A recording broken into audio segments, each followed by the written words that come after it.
Chair will now recognize the gentlewoman from Indiana, Ms. Victoria Spartz, for 3 minutes. Thank you, Mr. Chair, my fellow Hoosier.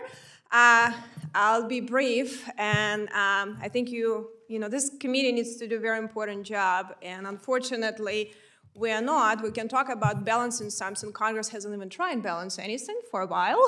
Two-thirds of our spending is on steroids, recurring, because we're so weak, we're afraid to vote on it and really deal with that. And the rest of it, we cannot touch most of it. We cannot even pass appropriations bill. We keep increasing the amount of unauthorized spending for decades. So it's a very, very serious situation. Our growth in GDP will not be covering now even growth in interest, and how much debt has to be refinanced in the next few years at this interest rate and slow down in the economy. We'll reach soon the point where half of our spending will go on interest, just interest on debt. And that is going to be collapse of our economy.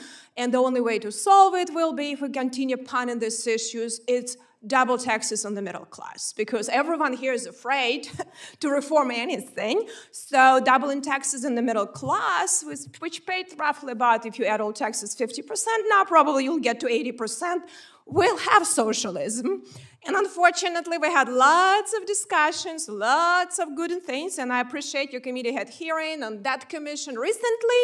There are a lot of good people here in the House been working, and I think there are a lot of these proposals. I work with a number of people, and we try to reconcile the differences, but I think at least in the House, we do have some bipartisan support, but the Senate is in trouble, because Senate only cares about elections, power, and unfortunately doesn't want to deal it on a bipartisan basis. So I would urge my colleagues here, Republicans and Democrats in your committee, to start really thinking about our country and what we're doing to our country, and have at least a conversation.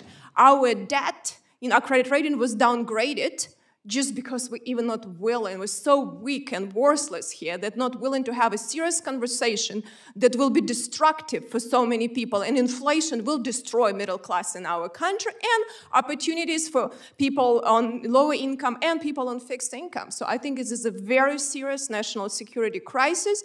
I think Budget Committee needs also look how we can reform. We did some reforms at the beginning of last century, then we did at the end, closer to the end of the century, but realized that it's not working. We're not budgeting here. We do a lot of presentations and hearing, but not really looking. And number one functions was given to Congress by we the people. It's power of the purse and power of war, because our founding fathers understood that's the only way American people can have accountability. And I think this is a very, very important thing that we need to try to move the needle, and I hope we'll have a bipartisan support and support of this committee, and I'd be happy to help you in any way I can, and I appreciate Chairman really leading the charge on this issue. Thank you. Thank you, Ms. Spartz. The chair will now recognize